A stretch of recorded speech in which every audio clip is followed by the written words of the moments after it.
Le secteur du transport urbain nourrit son homme. En Côte d'Ivoire, plusieurs opérateurs économiques investissent dans cette activité. Même si elle est rentable, l'activité rencontre beaucoup de difficultés, parmi lesquelles plusieurs dérives créées par les acteurs. Le transport urbain est indispensable pour les populations, qui leur permet de se déplacer dans tout Abidjan et banlieue. Si la filière rend énormément de services aux populations, ces hommes et femmes signalent cependant vivre chaque jour un calvaire en compagnie des acteurs du transport. Ils roulent comme des fous, ils prennent des sens interdits et s'il y a deux files, ils inventent une troisième file.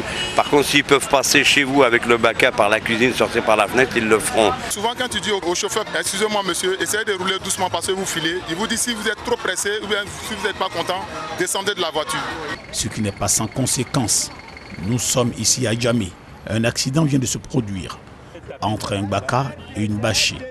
Aucun des deux chauffeurs ne reconnaît son erreur. Franchement, quelqu'un quand tu sors pour négocier pour rentrer, il faut te patienter d'abord. Celui qui est devant toi maintenant, il n'a qu'à patienter que tu vas sortir. Alors donc, selon toi, qui a raison? C'est moi qui ai raison. Quelqu'un qui veut rentrer à ta droite, la personne doit négocier avec celui qui vient si la voie normale.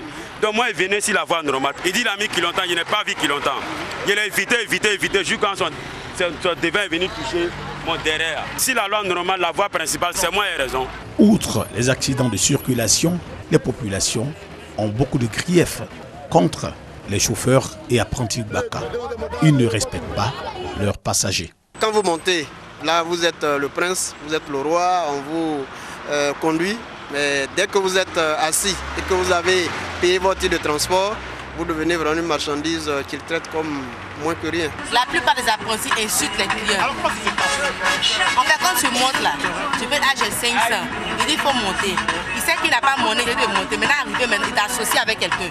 Ce manque de respect amène ces derniers à encaisser l'argent des clients sans forcément respecter leur destination. J'ai pris tout à l'heure le baca à Bobo pour Djamé à la Renault.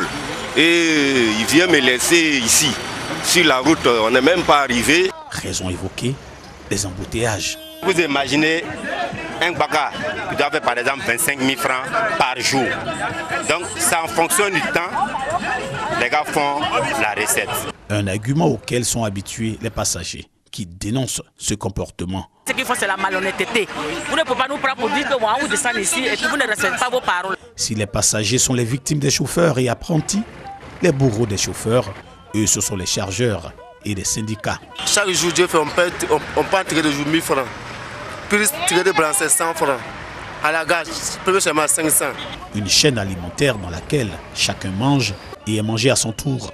Quand tu gardes ton véhicule, les droits, tu dois payer. Mais souvent, ils attendent à ce que les clients montent dans les véhicules. Et quand on leur réclame le droit qu'ils doivent payer, et c'est là maintenant qu'ils doivent s'opposer aux chargeurs. Dans cette ambiance, se mêlent les conducteurs de pousse-pousse, cyclistes, de motocyclistes, de vélos, de brouettes qui luttent la voie avec les automobilistes en prenant de gros risques. Les autos, les motos et les brouettes, vraiment nous gênent beaucoup. La route est devenue tout petite. Il y a plusieurs véhicules. On ne sait pas comment partir, comment venir. Les tricycles qui font comme les voitures, ils prennent aussi des bagages, ils se mettent en tête de bagages et puis paf, il y a un coup qui se passe. Eux, à leur tour, accusent les automobilistes de mal rouler. Même parmi les chauffeurs de voitures, il y a des autres là-bas aussi. Pour régler la question, la direction générale du Haut Conseil du transport dit avoir consigné toutes ces dérives dans un document. Les transporteurs de Côte d'Ivoire aujourd'hui ont beaucoup d'attentes. Attentes marquées par l'assainissement de l'environnement, par plusieurs autres grands projets que nous avons répertoriés, que nous avons analysés et que nous nous proposons de remettre à M. le ministre des Transports. Le nouveau ministre du Transport, Mamadou Koné, devra se pencher sur la question pour le grand bonheur des usagers du transport.